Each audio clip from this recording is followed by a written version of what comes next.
Hello and welcome to this board recap of the board meeting from the Evansville Vanderburgh School Corporation that was held Monday evening, July the 12th.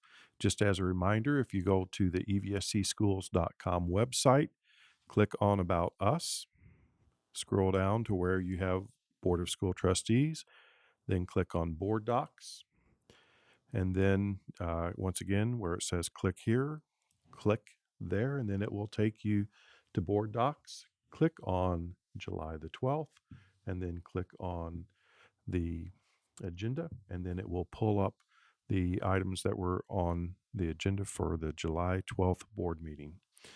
So let's go right to consent. If you click on item 2.01, you will see that you're able to view the minutes of the June 21st board meeting as well as the executive session. Consent item 2.02 is the allowance of payments. $13,633,571.20 for that intervening 3-week period of time, which is, I think, very, very typical of a summer um, allowance of payments with 3 weeks. Item 2.03, consideration to approve grant proposals. This is a request to submit a proposal for the 21st Century Learning Center program. It is a federally funded program under Title IV, and we are asking to include the schools of Harper, Stringtown, Hebron, and Vogel to our existing schools that are served with 21st century programming, of which we have 8. And then we also have a great partnership with the Y, and they actually have a 21st century learning grant for 3 of our schools. Then moving on to item 2.04, consideration to approve the renewal agreement with AdTech through a federally initiated program through the FCC. The EVSC is able to obtain an E-rate program discounts on all of our eligible voice, telecommunications, and internet services.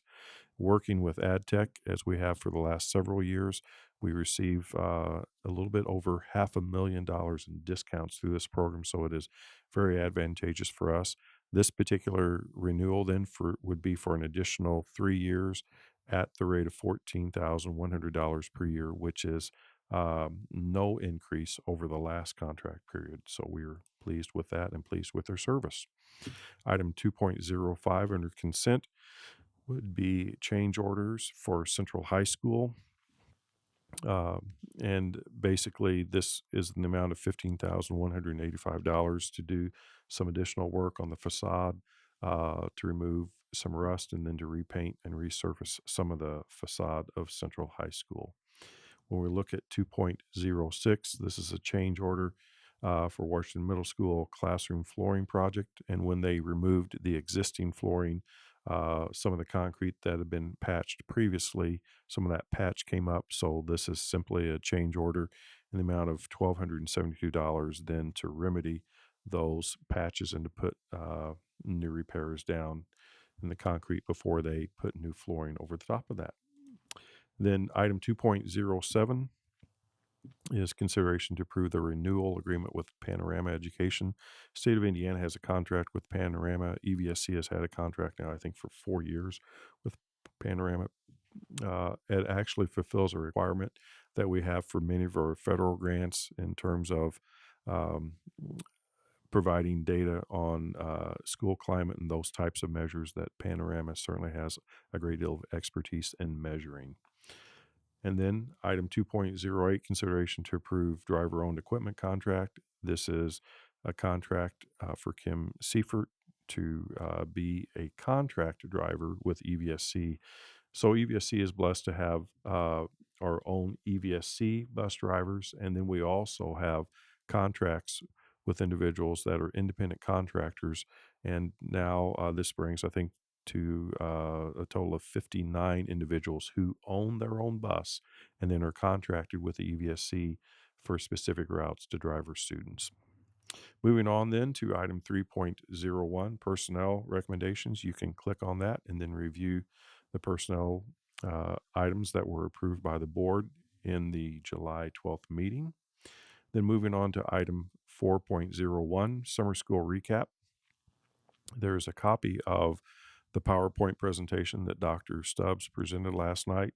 And we have a lot of successes for summer school this year. We had a huge increase in the number of students that were attending summer school. And also, when we look at the number of high school credits that were awarded this year, it basically is a threefold increase over what we've have seen in previous years. So we're very pleased with that, and certainly grateful to be able to provide that opportunity for our students. But that PowerPoint is there for your perusal.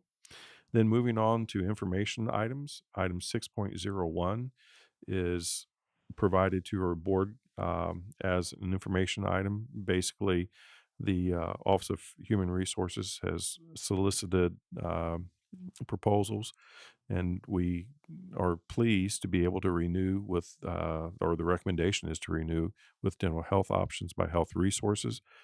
It does represent a 2% increase over the current agreement for the first year, but there is no increase for the second year of this renewal.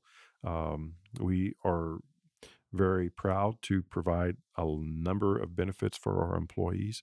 Um, and certainly the dental benefit is one that I think our employees appreciate.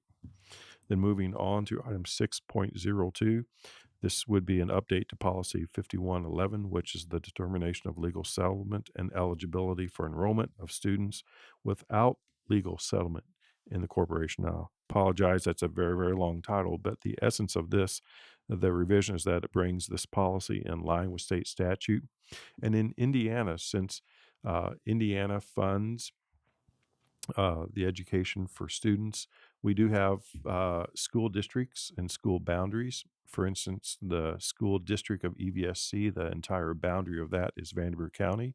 So the state requires us to have a process for admitting and enrolling students that live outside of our legal settlement, which is Vanderbilt County. So those students that, and we have nearly 400 students that come to EVSC that do not live in Vanderbilt County, and we just have to have a process and a policy for enrolling them. And this policy then aligns to state law.